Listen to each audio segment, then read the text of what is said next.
Welcome back to This Week in Film. It's a weekly podcast where we get together and talk about the movies we saw over the last week, or two, depending on when we did the last show. I'm Nick Panunto, joined as always by Midwest Matt. Oh, I thought you just forgot my name altogether. I was like, man. No, I couldn't remember which one of your many nicknames we were going to use. How's it going, Matt? It's going well. How are you? What's up in the greater Chicagoland area? Well, last week the whole Chris Cornell thing sucked, but otherwise things are pretty good. Yeah. I didn't even want to send you a message. I figured you'd be pretty broken up about that. Total bummer. Yeah. But we'll do that on a music podcast. Now you know how I felt when Bill Paxton died. That hit you hard? No. Jeez. Okay. So Matt. Yeah. What did you see this week? Well, you know what? You saw a new movie. Let me go first because you have some new material. I watched Guardians of the Galaxy Volume 2. Hey.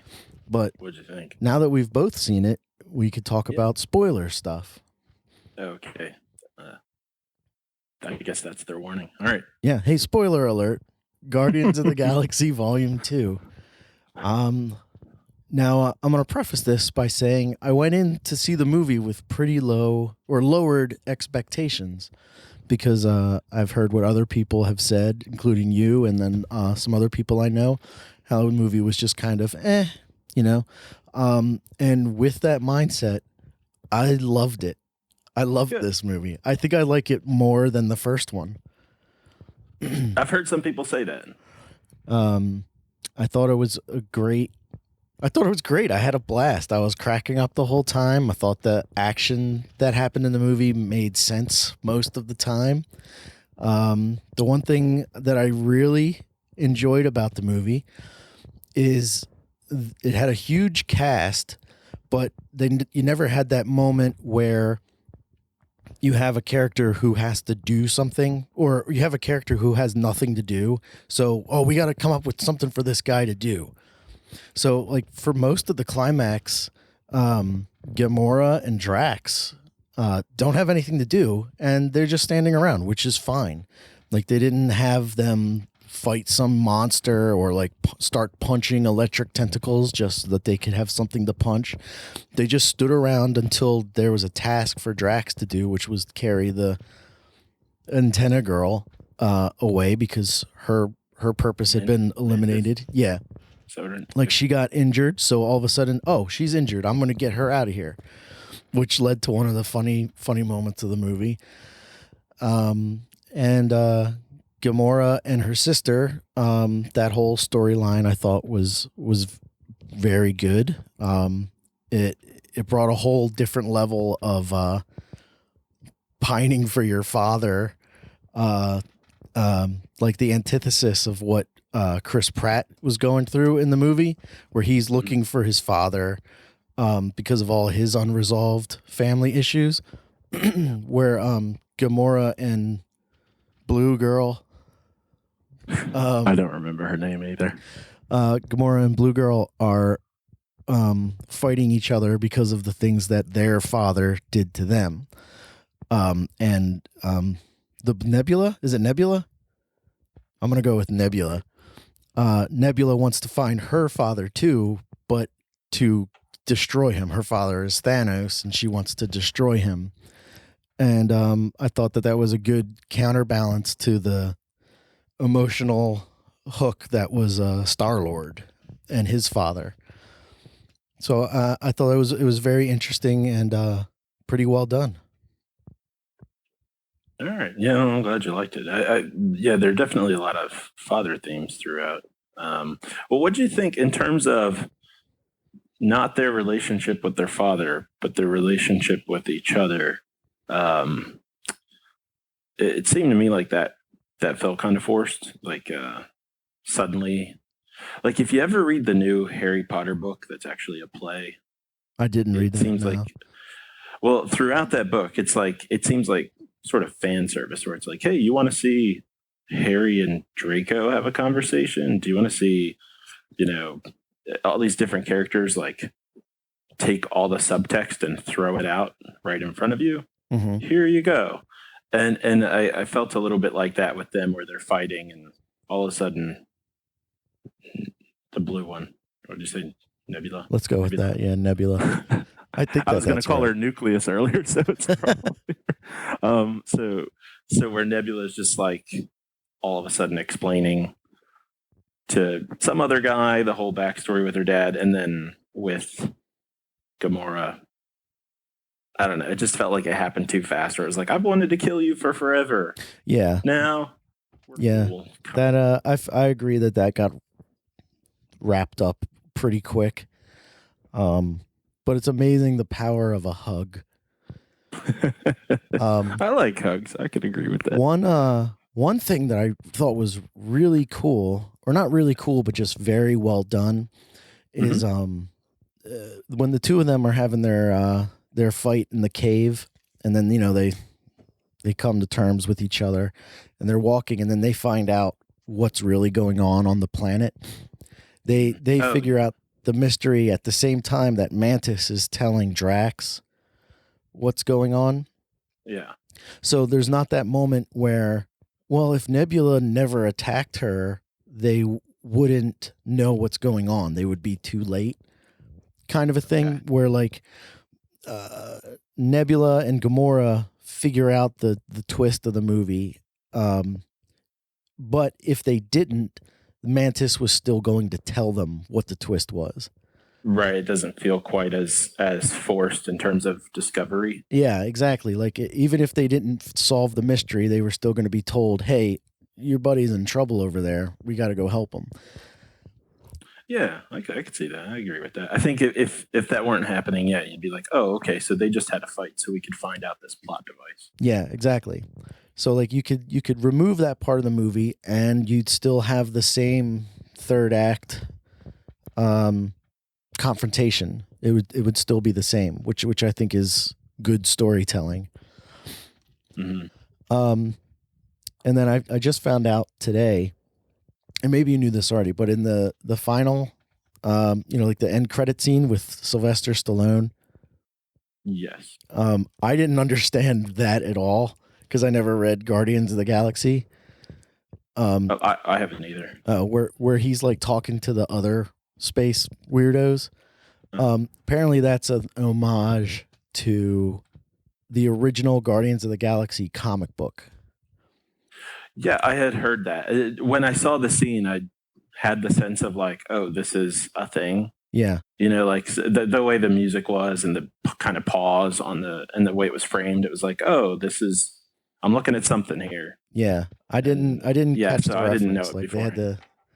they had to explain it to me, and I went, oh, that's a deep cut of a reference, but I enjoy the effort there. But yeah, overall, I don't mind when I know I'm going to be sitting around for an end credit scene, like after the credits are over altogether. Yeah. If they're throwing things in during the credits, that's cool with me. Yeah, because the credits are like 15 minutes long now. Yeah, I didn't have any problem with a ton of. Some people were complaining about all of the credits thing. I'm like, what are you talking about? It's a free movie. You're going to be sitting around anyway. Did you notice Jeff Goldblum in the credits? I did.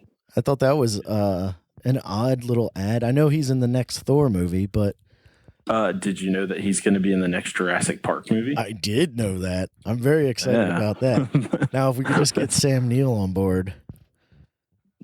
Alan, wake up. That was my impression of a speaking velociraptor. Yeah. Just in case that wasn't clear. Yeah. I just watched a thing on YouTube. Check out Good Bad Flicks. Oh yeah. Have you watched those before? I've seen a couple of them. They do a pretty good one on Jurassic Park 3 where it almost convinces me that that's a good movie. Oh God. Okay. Where you're like, oh wow, maybe I've completely misunderstood. No, it's terrible. It's terrible. No, it's awful. But I will say this: I've seen it the most. I've seen it many times. Other than the original Jurassic Park, I've seen that one the most. Yeah, I saw Jurassic World the one time, and I'm kind of like, that's enough. I watch Jurassic Park once a year, and probably Jurassic Park 3 once a year too. Yeah, yeah. I saw Jurassic World twice, and I will say that the second time around, I was like, oh, this is really boring. Like That's a shame. There's not much entertainment in this movie. The first time I saw it with a bunch of people, and it was I don't know if it was opening night, but it was when it had very early and it being out, and we were all stoked. So part of just being there in the theater watching a Jurassic Park movie was enough to get through mostly the scenes with the kids, where I'm like, these kids are actually really annoying. Yeah. The movie needed more Chris Pratt. I guess so. Oh, you know what? Or maybe more dinosaurs. I don't know. Getting back to Chris Pratt. Less time. One thing that I kind of thought was annoying about the Guardians 2 is I kind of wish that we had gotten there before this movie started, if that makes sense. Like, it seems like they went on. See them. It seems like they went on a bunch of adventures between the first movie and this movie, and I kind of want to see some of those adventures. Yeah, I'll agree with that. Like this movie, there's not really a whole lot going on, and the team is separated for most of it. You don't get them together the whole time, but it all worked. It all worked really well. Like that scene with Groot when they're in prison. I was talking to somebody from work, and they were saying how it was like a Family Guy skit almost, where like it stops being funny for a second and then it turns funny again. Where Baby Groot drags that giant noisy table all the way to the jail cell, and no one wakes up. Like it's silly stuff like that. Like I was like, that's a slam dunk of a joke right there. Yeah, the individual things he brings out kind of worked for me, but I'll say as far as the timing goes and that Family Guy draw the joke out thing, I don't think it landed the same way for me. I think I was still in that area of like, okay, this isn't funny anymore, and it didn't get funny again for me.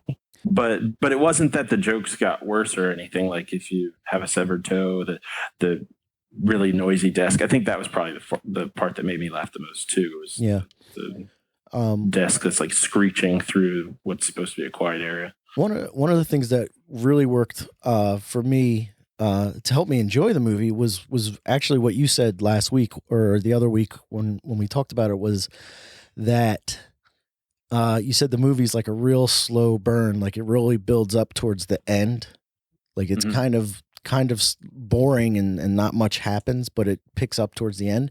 And knowing that, I was able to appreciate it a little more, like, because I knew, all right, so this isn't not going anywhere.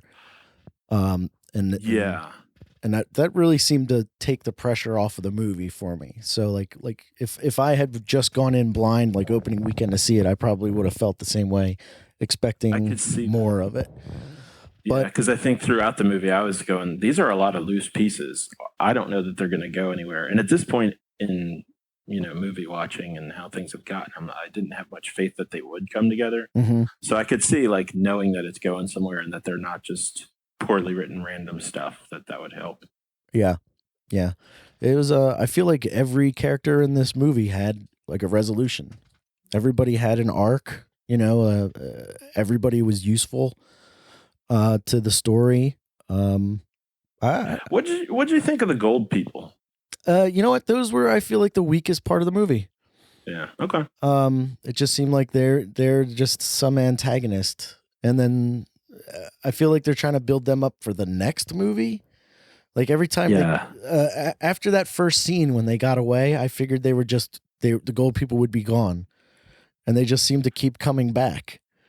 Yeah, it's weird that the whole movie hinges on the raccoon stealing some batteries. Yeah, because it does feel like kind of like fighting that huge monster that they fight before they see those people. I'm like, oh, this is just the beginning of the movie. You're seeing them do their thing, kind of deal, and then it's like, oh wait, these kind of boring people are going to be there for the rest of the movie. Yeah, and the whole movie, at least Rocket's character arc hinges on him being like a dick, where he takes things that he doesn't need, he pushes people away, when their whole response to the problem at the end, if he didn't have those batteries, they wouldn't win.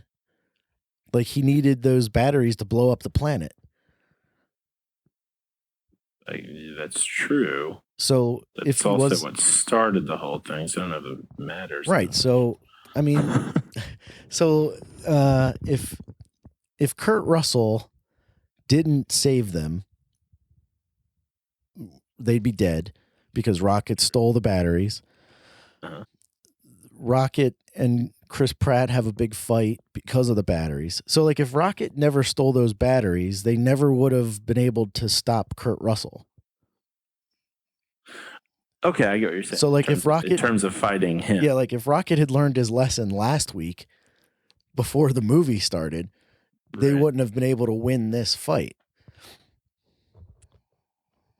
I guess that's a good point, but I don't care. Like, yeah, I agree. I actually don't like Rocket. I feel like there are moments where, like, I want to because I like animals, uh-huh. and I actually kind of like, what's the guy that plays him? Bradley Cooper. Yeah, I kind of like Bradley Cooper, even though I don't like that many movies he's in. But I actually don't like Rocket that much, and I felt like the whole him being an asshole thing. I don't know. That part feels a little forced to me. I felt like I don't know. You know, it maybe kind of like with what you were talking about getting the sense of, hey, we're coming back to them, and wow, they've already established themselves over the last however many months since the last movie or the first movie ended. Yeah. And they're like supposed to be sort of a family, but I'm like, these guys aren't just like, I don't know, fighting like teenagers or something. I wasn't getting the connection with him and the rest of the crew beneath the kind of prickishness. Yeah. And then at the end, when the other guy's like, you're just like me, you push people away. And I'm like, yeah, well, I guess. But really what was coming off was that he's a dick. Yeah. I definitely feel like all these characters are together only because they're in the movie. Like, they all would have betrayed each other and left. Well, maybe that's why maybe that's why it would be nice to see that in between period, to actually have a better sense of these guys belonging together. Yeah. I think one thing I do like is that it shows that they've definitely been working together since the last movie came out. And it's one of the problems that I had with the second Avengers movie, the Age of Ultron movie, is that the first Avengers movie is, hey, we're all getting together on a team now. We're all on a team. And then they fight the war and then they win the war. And then the next time we see these characters, they're already kind of breaking up. Like, there was, we never got the movie where the Avengers are like good at being a team. Yeah, exactly. Where we get to see them excel together. Like, there's always like internal conflict. And that's I think it's been said, but like the issue with the Marvel movies is the villains are weak, but the character interaction between your main characters is great. Mm-hmm. So like there's always this forced antagonist to the movie on top of whatever interpersonal problems you have. But I mean, it's a pretty small complaint. I mean, I don't have any faith that this Wonder Woman movie that's coming out is going to be any good. But I mean, I'm still going to go see it, but like just based on the trailers, I don't think that Gal Gadot and Captain Kirk have the same chemistry that Gamora and Star-Lord have, you know? So, I mean, pick your poison, I guess. That's what I'm trying to say. Well, I will go see Wonder Woman 2, partly because I feel like she was the best part of Batman versus Superman. Maybe the only good part other than Ben Affleck's suit. But I thought Ben Affleck was terrific in that movie. I thought he was fine. I didn't think that the Batman character was written well, but I Oh, no, thought it was terrible. I thought he did fine. You know, so Yeah. but she was my favorite part. And maybe there wasn't enough time for her to become terrible because she's only in it for 30 seconds. The whole time she's on screen, I can't figure out why she's there, other than to get Lex Luthor's email about, hey, here's your logo. But I have been hearing good things about the Wonder Woman movie, and normally that wouldn't be very encouraging to me, but there had been so much hate against Batman versus Superman that I figure, okay, if they're saying this is good, they're not caught up in any hype because everybody was prepared to hate it anyway. Right. So I guess it helps a little bit when people are like, "Hey, this is good." They're usually saying, "Hey, this is actually good. I thought it would be terrible." so I won't say, like you said, faith. No, I don't have faith in it, but I do have a little bit of hope. So we'll see. Yeah. We'll see. Exactly. Yeah. Yeah. Well, good discussion about 40 different movies. But hey, Matt, what did you see this week in film? Well, I saw 2 movies, and I'm gonna. I'd like to just talk about one of them, but I'm going to be referencing the other one here and there too. Okay. Because there's sort of a weird comparison. So the first movie I saw is called The Monster. It's a 2016 movie. It's kind of low budget. And I'll come back to that later. The one I'm going to focus on more is Alien Covenant. Oh, you saw that? I did see that. Oh, okay. And I'm like torn in a million different directions on this movie, because it was much better than I expected. Okay. Because I expected it to be god awful. Right. So, low expectations can be really helpful. And I enjoyed it. I ended up enjoying it, but I didn't like it.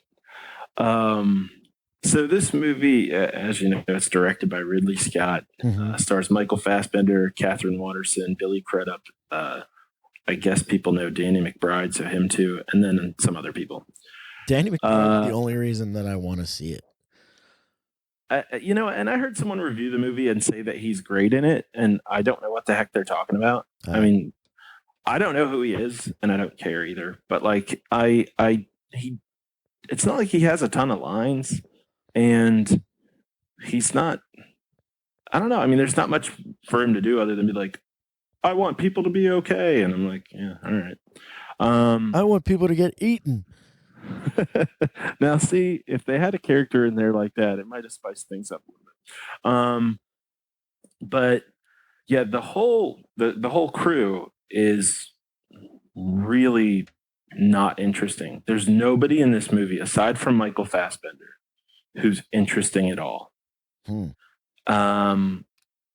And they seem to put what might seem like a lot of effort into relationships in the movie. Right. Well, but it's not a lot of effort. It's not a lot of effort. It's like, hey, people are married. This guy's married. That girl's married. This other guy's married. And it's like, so they sent what? Isn't the plot they sending these people to start a colony?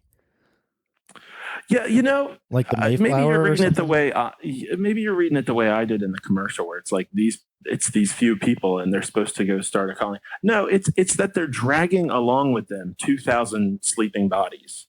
What? And so, yeah, there's like they have a ton of people on the ship that are in cryo sleep or whatever. And so they've already got the whole colony. They're just going to drop them off somewhere. And I guess be there with them. So when they're talking and they're like, we're going to do this, we're going to be there. They are going to be there. But it's not as if these 10 people are going to be like, Adam and Eve, the cast of Lost. And they're going to create a whole village on an island. They're bringing with them 2,000 people. Huh. That is a totally different story. Right. And I mean, that's not really problematic in any way, but it's definitely like I got the vibe you got from the trailer. So throughout the movie, it's a lot of the characters who are there are married to each other. And I guess that's supposed to raise the tension or something, but it really doesn't. Michael Fassbender is good in it, and the role he plays, it's pretty interesting. That said, there are a couple things that kind of go in different directions on here, like the look of it. I know Ridley Scott's known for making really beautiful movies and just excellent cinematography. And like I've said before, I'm not a cinematography connoisseur, but I will say it is really beautiful. It's a beautifully shot movie.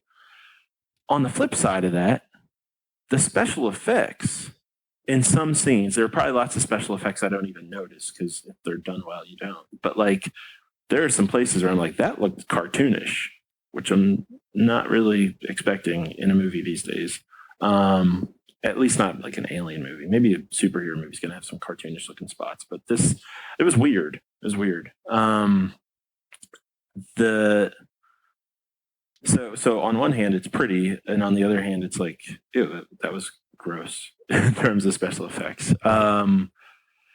Story-wise, it's interesting enough, and this pulls me in two different directions too, because with it being sort of a kind of filling the gap between Prometheus and the other Alien movies, that makes this movie more interesting.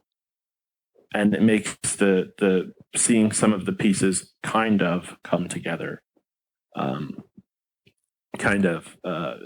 makes it more compelling. Okay.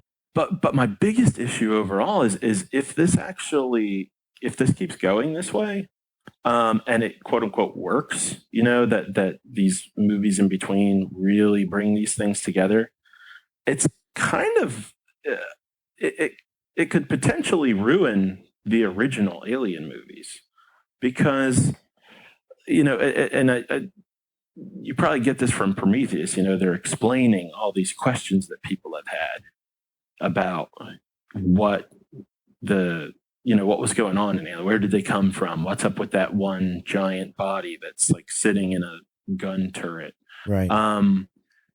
But here's the problem for me is one of the great things about Alien and Aliens is that there's not an explanation, right. and I feel like that's one of the great things about a lot of horror movies is when it's like the situation is what it is. There's a monster. There's something that's happening that you don't understand. Even if it's a ghost movie, it's like, I'd rather not know who the ghost is. Once you tell me, oh, the ghost is the great grandfather of this person who's related to this character in some way, it steals it steals something from it. And so if these movies do continue to come together, I feel like it's going to actually, I don't know how much it can taint it because I've seen other terrible Alien movies and it hasn't ruined the first two. Right. Yeah.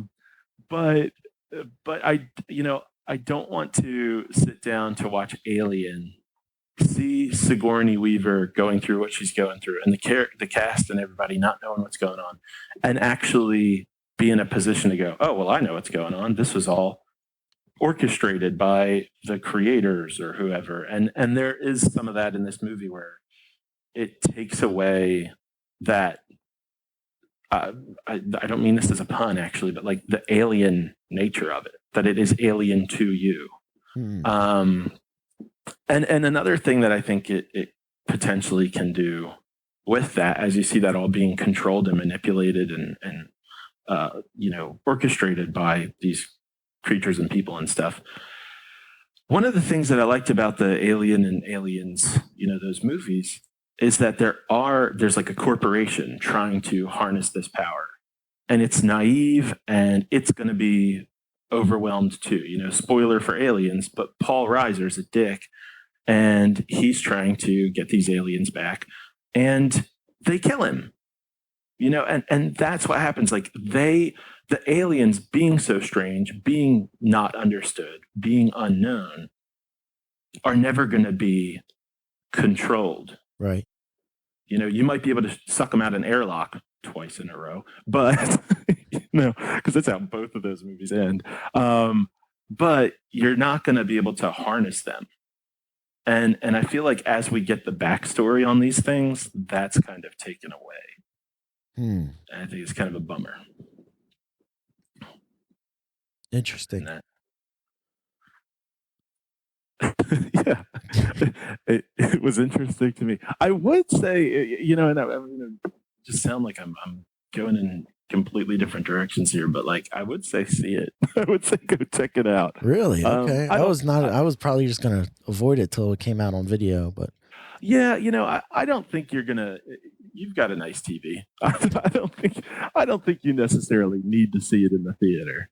But I don't know. I feel like between that and Guardians 2, I feel like this is so far going to be the summer of movies for me, where I enjoy movies I don't like. Where I'm like, I walk out going, "Hey, all right, I'm glad I saw that. I don't ever want to see it again, and I don't think it was that great."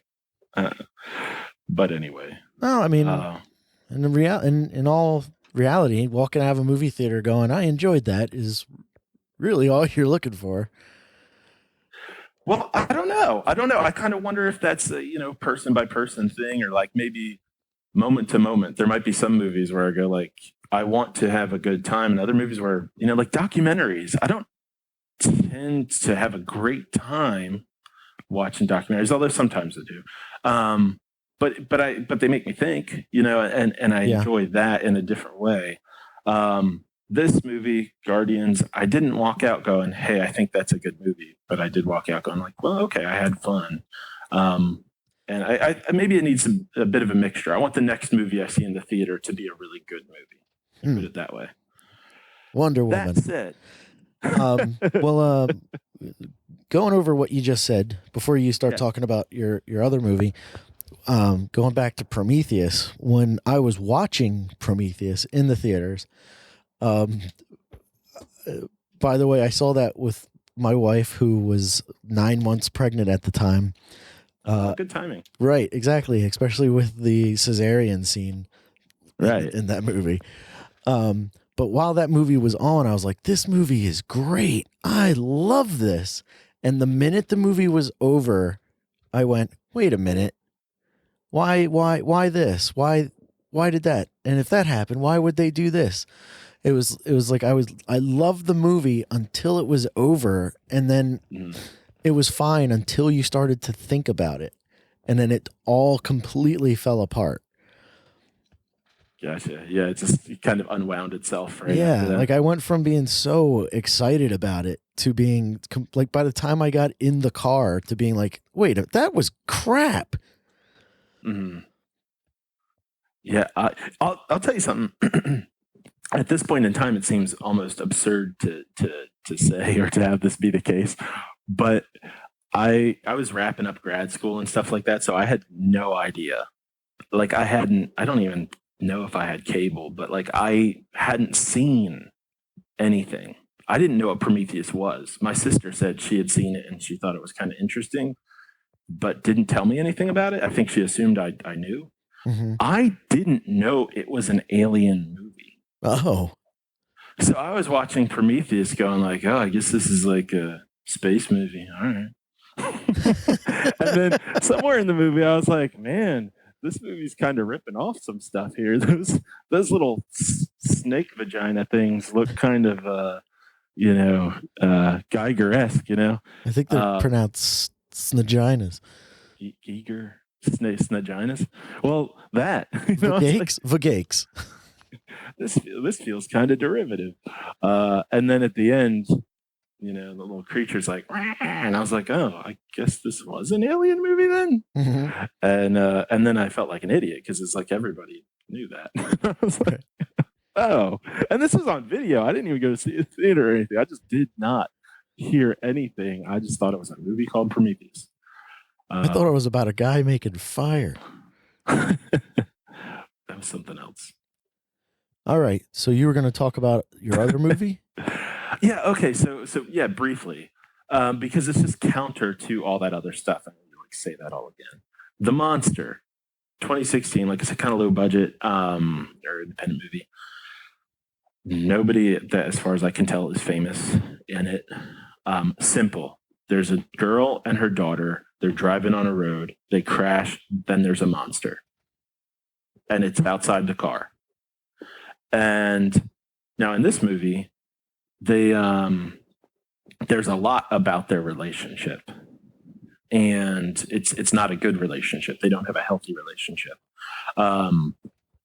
and it's not like unpredictable or anything like that. But it's pretty well done. And the daughter, now I'm not a fan of kid actors generally speaking, but the daughter, who is somewhere between, I don't know, 7 and 12. I'm not good at that sort of thing either. And I don't think the movie is, because at some point she's like looking at her watch and she's trying to tell time. And this daughter seems very, very bright. But in this moment, she's like, I think that means 10:15. And I'm like, what? You can't read time? I've been sitting here thinking you're like 12 and a very mature 12. But this kid is probably the best actress I've seen on screen in a while. Like she was just acting circles around the mom, who may be a fine actress. I don't really know, but what's her name? The little girl, her name is Ella Ballantyne. She plays Lizzie. The mom is Zoe Kazan, and her name's Kathy in the movie. And yeah, like I said, this little girl's just acting circles around her. I would say if you like a movie where you aren't going to get any answers, where there is no explanation, and it doesn't turn into some,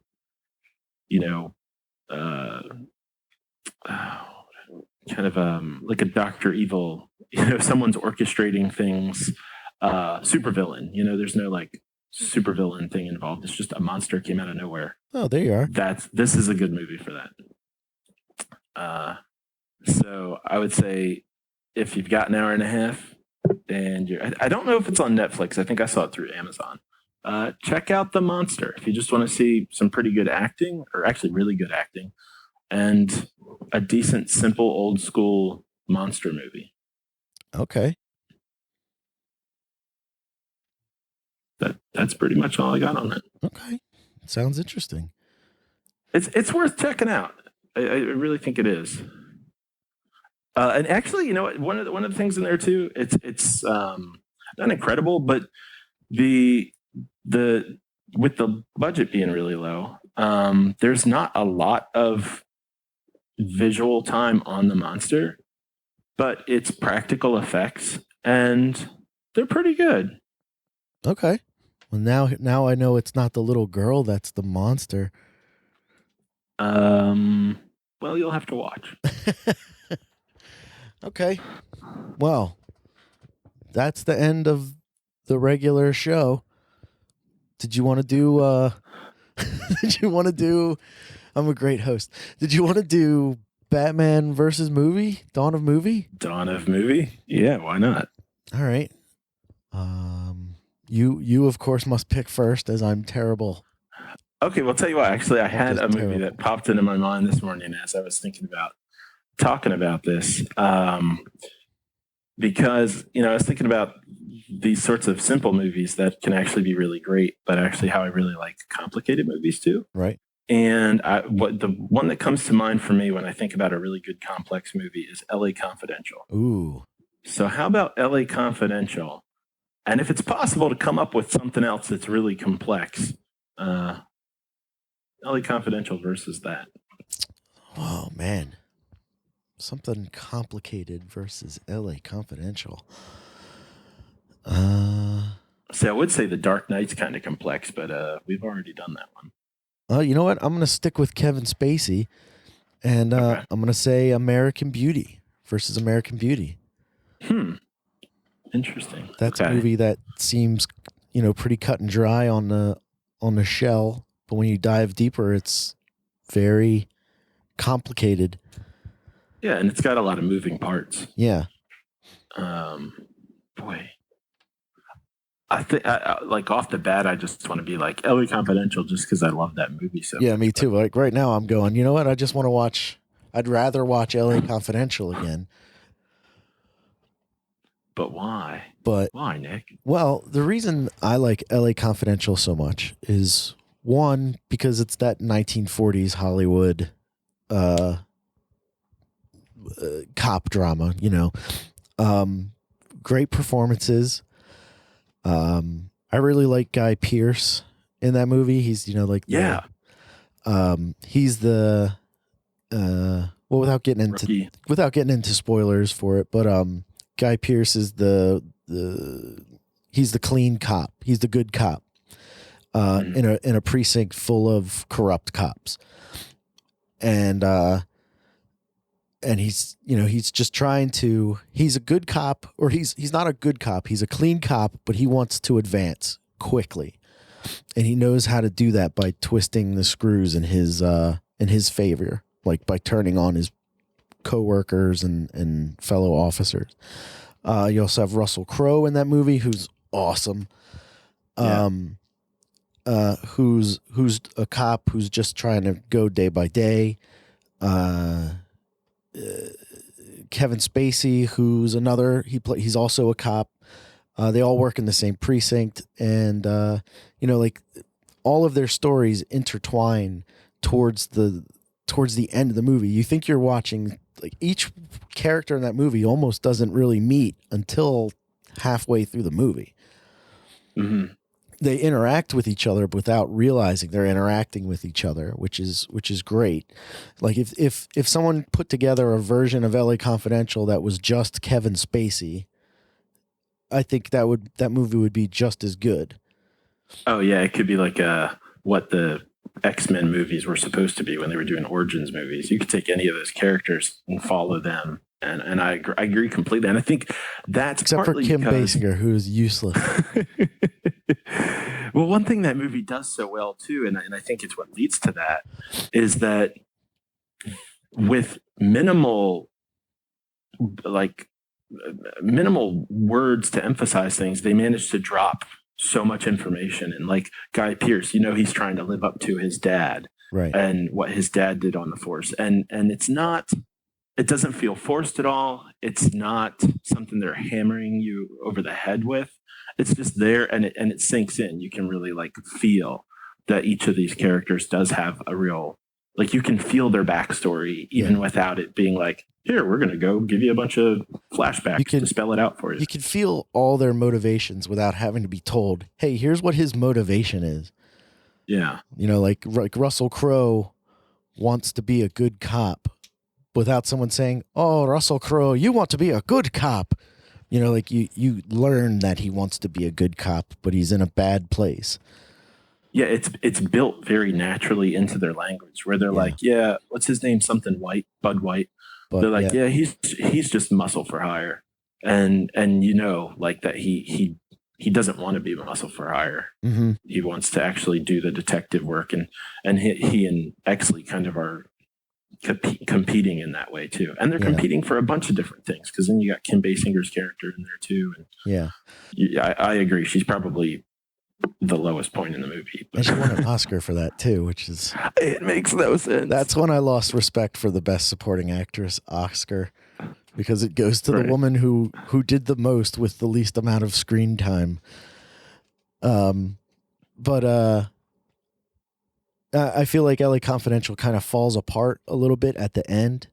Like the way not to reveal anything, but the way the movie ends, I feel is a little sloppy and a little bit of, all right, we got to wrap this up, but still very compelling and awesome. Like, I love it. I love that movie. But American Beauty, on the other hand, deals with completely different themes. Of course, if you don't remember, American Beauty is the story of Kevin Spacey. He's going through a midlife crisis, and the rest of his family is going through their own midlife crisis. He's got a wife played by Annette Bening, who's going through her own thing, and a teenage daughter who's like a junior or senior in high school, who's going through the throes of adolescence or late adolescence. And I think it's just a powerful movie, especially when's the last time you watched it? Like, have you seen it in a few years? I want to say the last time I saw it was actually quite a while ago, but I saw it a handful of times, and I remember it well.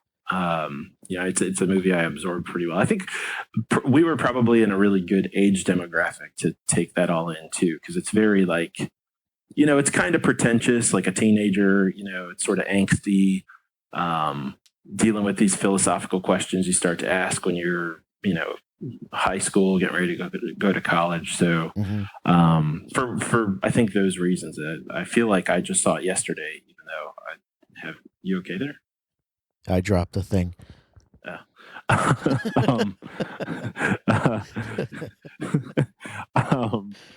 It didn't look like I just slumped over the chair. Well, and there was noises and stuff too. There were noises. So yeah, I feel like I just saw it, and in comparing these two movies, I think there is actually something kind of interesting between kind of how the people's stories are being told, because that's what American Beauty is through and through. It's like, here, we're telling you about these people. This isn't really much about a plot. And whereas like LA Confidential, you catch up very quickly that, these backstories are in place. I think in American Beauty, it's like you're discovering the people while they're discovering themselves too. Yeah. Like they're finding out what their own motivations are and what their own inner drives are. Well, like the way American Beauty starts is you're presented with these characters the way they present themselves to the world. And as the movie goes along, you discover who they actually are as they finally figure out who they really are. And exactly. The whole movie is an unmasking. And what I was going to say before, I watched it either last year or the year before. I can't remember was the last time I saw it. So I'm in my mid 30s now. And I watched it going into my mid 30s. Watching it now and compared to when I watched it when it came out, is a completely different perspective on it. Because I think when I saw it as like a young adult, like when did it come out? 99? Yeah. So we were like 18, 19 years old. So I feel like when I first saw that movie and the many times, because I saw it a bunch when I was in college. And when I first saw it, I saw it as like this movie where I related more to the weirdo kids and appreciated Kevin Spacey's story a little more. But as I've like the perspective that I've gained on it, like watching it more recently, what I see now is now I'm not the weirdo kid with a camera anymore. Now I'm Kevin Spacey, where I'm entering midlife, sort of like I'm getting there, and I can see where Kevin Spacey is in his life and how he can look back and be like, how did I get here? What am I doing here? It's that Talking Head song, like, this is not my beautiful house. This is not my beautiful wife, And all of a sudden he goes on this. Kevin Spacey snaps in the movie. Like, he does things that no sensible adult would do. And when you watch that as a younger person, you see it as just like, hey, here's a weird old guy. But like, as you watch it more grown up, I don't like to say I've matured very much, but my life has changed a lot since I was 18. And I can see the things Kevin Spacey's doing and thinking, wow, that makes a lot of sense, what he's doing. Like, I quit my job, or, hey, I just bought a fancy new car just for me. Like, seeing somebody go through a midlife crisis like that isn't so much a cliche as it's, hey, this guy is doing what I think a lot of people wish that they could do but are unable to. And you can also relate to Annette Bening's character a lot with it, because she was happy before she saw what her husband had become, kind of a thing. Like, she was happy living in the facade. She was happy with him being miserable. She was happy pretending her daughter was fine. She was happy, like pruning the garden in front of her house. Like, she was happy with the fake everything that was her life. And then Kevin Spacey takes all that from her out of selfishness on his part, which is fine for Kevin Spacey, but Annette Bening's character wasn't ready for any of it. So I kind of lost my train of thought towards the end there. Well, you know, I mean, you were saying though that you identify with different characters, and that I think that is a pretty interesting point. Like I'm kind of interested now in pulling that DVD out and watching it nowadays and see. I think when I saw it as a teenager, I actually did relate mostly with Kevin Spacey's character in sort of that, you know, like you said, he kind of started doing what he wanted. And I think, you know, that's around the time of like, you know, Incubus and Rage Against the Machine and like questioning authority and all that sort of stuff kind of clicking into place. So I think then I kind of related with that. It'd be interesting to watch it now and go, okay, who do I gravitate towards in this now? What I think is interesting about that is when you're 18, 19 watching an adult do something like that, you think, cool, good for you, dude. Yeah, live the life. But then like when you watch it now, like for instance, I have my family and my house and my car payment, you know, like all that stuff. And the thought of like walking out of your job and going like, hey job, goodbye, I'm going home now is fascinating. But the idea of actually doing something like that is more terrifying than is more terrifying than a fun fantasy. I think, yeah, I understand what you're saying. Yeah. And I think, you know, at the time, I don't know how much of a parallel there is between high school and having a, you know, office job. But maybe the way it kind of felt for me then was like, yeah, I'd like to kind of chuck this all and not go into the ordinary programming, which I guess, you know, to some degree did that for a year. But like I really like the job I have now.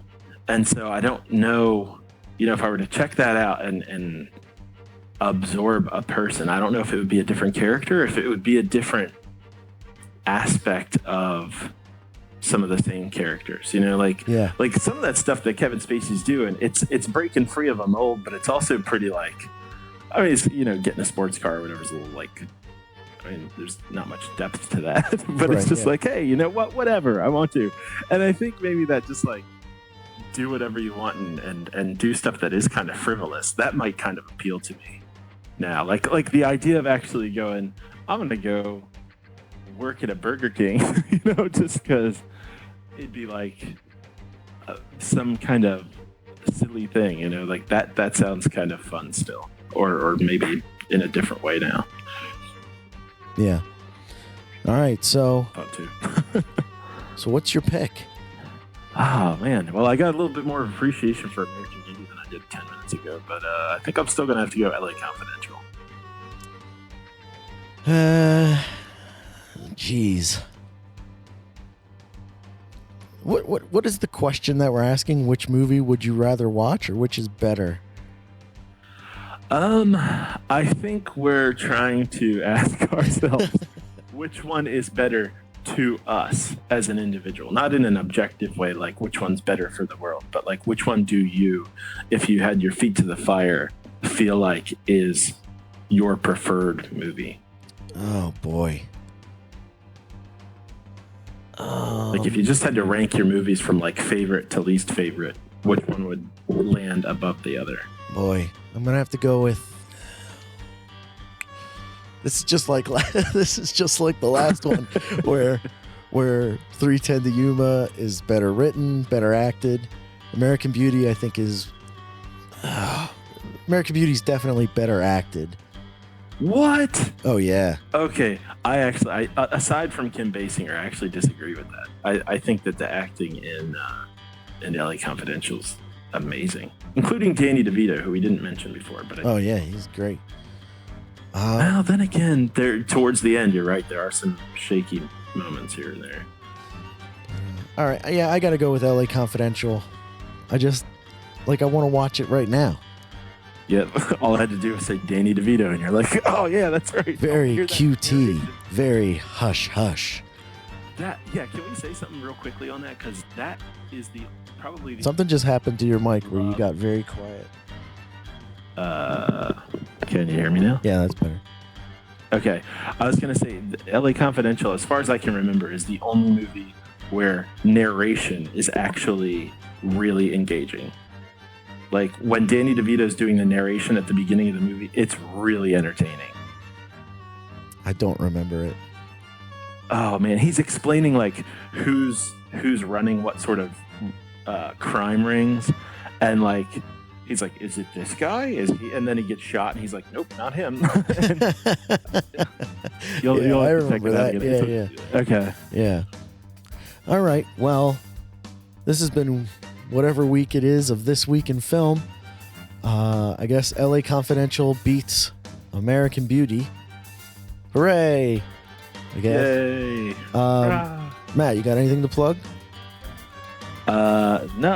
As always, if you're struggling, don't be afraid to seek out some help with therapy. But other than that, no, not really. And I'd say check out thisweekinfilm.com. That's where you can find a bunch of stuff about the show. So go there. Check us out on the social medias, but you can find links to all that at thisweekinfilm.com. And if that's the end of the reel, we'll see you next week in film. You can say bye. Oh, well. Peace out, y'all. Bye.